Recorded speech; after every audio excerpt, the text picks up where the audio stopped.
In this lesson, we're going to explore how to use the tools and features on your phone to create content. One of the biggest misconceptions about creating content for social media is that you need to use fancy software or fancy cameras or fancy equipment to get the content that you require. This isn't the case. Sometimes the best way to get content out to your community or to your brand is actually the speed in which you can do it. There are tons of things you can use on a phone, from filming, from stickers to polls to everything, that you can use to get your content out and direct to your community within half an hour. Sometimes all you need is Instagram, a good idea, and a bedtime. One of the really great things that you can use when you're playing about in social media and trying to come up with designs is Giphy stickers. Giphy stickers, you can pull thousands from the Giphy platform, which means that you can utilize these across Facebook and Instagram and Twitter. You don't even have to create most of them. You can actually use them from the database that they have, and they've got some fantastic artists on there. Alternatively, you could always build some for your brand, and you could actually give them added value so that people can have all these little icons in the nice branding. One of my favorite examples is Refinery29. They have a content series called Sweet Digs. So if you look at their stories, they actually have a nice little designed Sweet Digs Giphy sticker that they use so you can tell what content it is. And they've even got like a little arrow to entice you to actually click on. So if you go through it, they've even used like little stars, emojis. And then you've got like the little boxes and they've got this graphic as well. So Giphy stickers are a great way to adding value to your content and just kind of branding it up without you even having to do too much to it. Another great tool that you can use, especially on Instagram and Facebook, are filters. Snapchat also have some incredible filters, but unfortunately you can't make them yourself. You have to go through Snapchat for that. So I'm going to show you the one that I made on Instagram. So I made an art filter, and it was really easy to make on Spark AR, and there's loads of courses available for this that you can look at.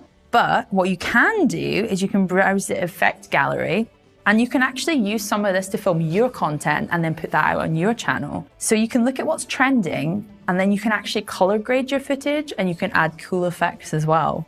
So it's definitely worth looking at if you're thinking about doing any video content. But yeah, there's thousands of filters out there. Please check them out. When it comes to creating content, it's actually really easy to use the platform's tools to actually help you do this. So for one example, you can use music. So I'm going to show you something that I filmed this morning, and I'm going to show you how I'm going to add some of the features from Instagram to make it better. So I'm going to add Harry Styles, he's my favorite, and I'm going to put this into the sound.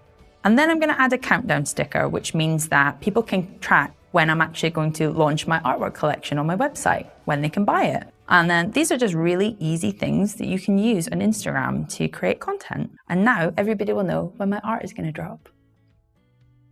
You can also add sliders and polls and question stickers. So I've got another piece of content I'm going to upload to my Instagram, and I'm going to just use the slider tool. So I'm going to start by typing my text in there, loving my new prints that I got through the post. And I'm going to add a wee slider tool so that my community can, see if they like them as well. It's just really easy things that you can use in Instagram that means that you can make your own content. You don't need to use After Effects to type out text, to then put it onto your content, to then render it, to then put it on Instagram. You can actually do that within your platform already. It's really simple. Making videos on social media is very easy to do, especially with Instagram, Facebook, and TikTok. I'm going to show you one of the reels that I made. It's a little bit cringe because it's me dancing, but at the time it was really fun to make. And you can make this all in Instagram. Alternatively, you can make it on TikTok with the trending audio, and that's super fun too. So this one here, I just used the timer to actually just film myself. And then I added all the text in Instagram as well. And I used the trending audio so that, everybody that's using that audio can now see my video too, which is good. As one of the tasks that I've set you, I've asked you to try and do your own reel. Now, this can be either yourself in front of the camera, or it could be an object, it could be a stop motion, it could be you drawing, it could be anything that you want. Just give it a try. It's actually really easy to create video and edit video in Instagram. Or alternatively, you can use TikTok if you like. So now that you've learned everything about the tools that you can use in your social media, it's really great to make a test account. So either a fake TikTok, or make yourself an Instagram or a Facebook page, and just really play with the tools. And don't let anybody follow you. Just kind of use it for yourself and test things out. Social media is changing all the time. It's really great to get on top of trends, try it out on your own platforms, but don't feel the pressure to make it live or public. It's all good. You can use your test account as like your private space to create. Now that you'll be able to use the tools at your disposal, you'll be able to create content that's social first. Follow me over to the next lesson where we will learn what a social playbook is.